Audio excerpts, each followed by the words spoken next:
Good morning. So good to be with you. I'm Audrina Sinclair. And I'm Dana Kozlov, live, of course, at the United Center for day 2 of the Democratic National Convention. And, you know, people who visit Chicago have to try our hometown favorites, right? You know we're going there. But when our friend Tony Dokoupil from CBS Mornings got a little deep dish pizza for lunch, he wasn't quite sure what to make of the Chicago-style pizza. Take a look. To a place called what is it? Giordano's? Giordano's. I get the strong feeling this is not to be eaten by hand, This is a pizza you eat with a knife and a fork. but I'm going to do it the New York way anyway. I like New York better. Sorry. Upon further reflection and a note from my producer, I just wanted to say that this is the best pizza I've ever had. I love Chicago. You're a great town. Can't wait to come back. Okay, yeah. First of all, note from producer, then great town, then best pizza he's ever had. That, of course, is more like it. Of course, joining us now is Tony Dokoupil from CBS Mornings. Thanks so much for joining us. You know, we're going to touch on a lot of things. So do people in Chicago travel with cutlery in their pockets for the pizza? Is that how you eat it, with a knife and a fork? We definitely don't do it. It was just horrible to watch you do. Just turn it and fold it like a New York style. It's just not the way you do Like it. a hoagie. Okay. It'd be like folding like a huge Italian beef in half and trying to eat it. All right, we were going to get to that controversial moment for us in just a bit. I saw your eyes kind of like, oh, of course you're showing that. But first, I want to talk about last night's speeches. Big night, of course, the biggest one we heard from President Joe Biden. We also, though, heard from a former Democratic nominee, Hillary Clinton. Let's take a look at a moment from her speech. I see the freedom to look our children in the eye and say, in America, you can go as far as your hard work and talent will take you, and mean it. So one of the things that there's Tony right there listening intently to Hillary. One thing that she did touch upon was breaking, or at least cracking, the glass ceiling. I know you have 2 daughters, right? Age, is it okay if I say their ages? Yeah, sure. 12 and 3. 12 and 3. I have a daughter as well. How important do you think her message is to share with young women and girls? I think Hillary Clinton's speech last night was the speech of the night, not only in terms of the timing, the way it worked out. She was coming into prime time right around the 10 o'clock hour, East Coast time. Joe Biden was supposed to be the headliner, but he slid to so much later in the evening.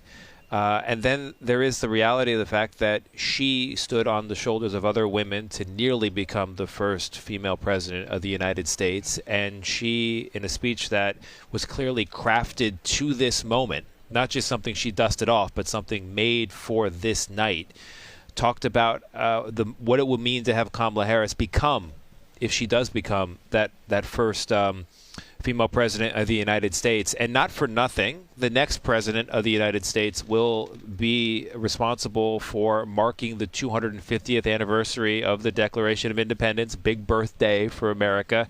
Famously, Abigail Adams, wife of John Adams, wrote a note to him while he was at the drafting of the Declaration, and she said, "Remember the ladies."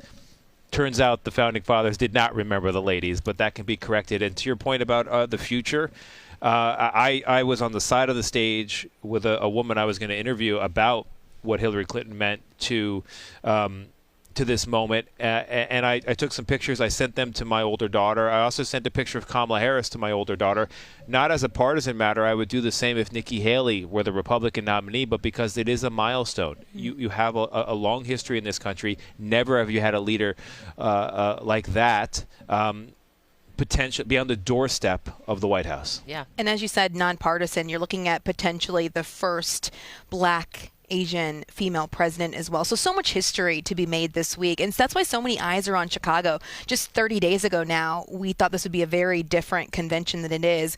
What image do you think Chicago's projecting on the rest of the world in this election, especially because we're seeing very contrasting views? The inside here, a party, and then we have the protests going on outside. I think Chicago looks great in the eyes of the world. I've been in some.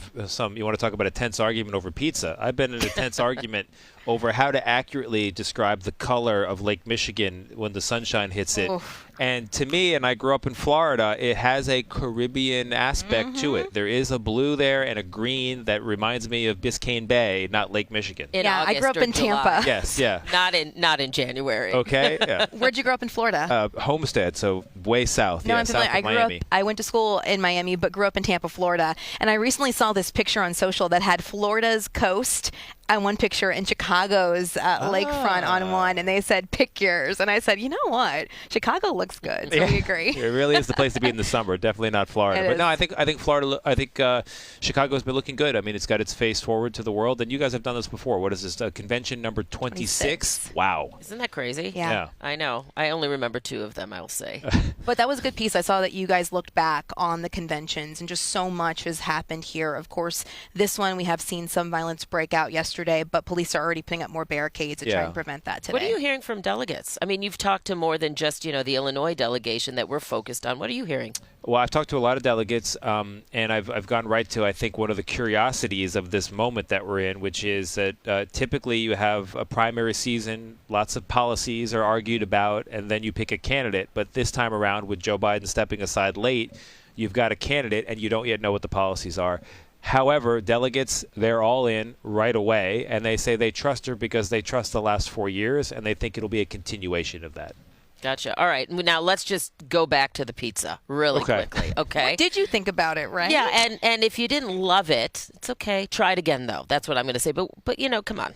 So I guess I wasn't prepared for the pie-like nature of it. I guess Yes. the whole idea of a pizza pie, this really was like a quiche or maybe like a Spanish tortilla. Quiche. A really heavy quiche. There was something to it that I wasn't prepared for. The moment and the taste buds didn't connect, but I think they will in the future. I'll be back. Yes. All right, and just in case you're wondering, there is a place on the north side that serves New York-style slices, so I can give you that name off. And they're still in camera. business. Wow. Okay. Actually, they're pretty popular, Okay. but, it's because it's a novelty up there on the north side, as we like to say. I can understand it.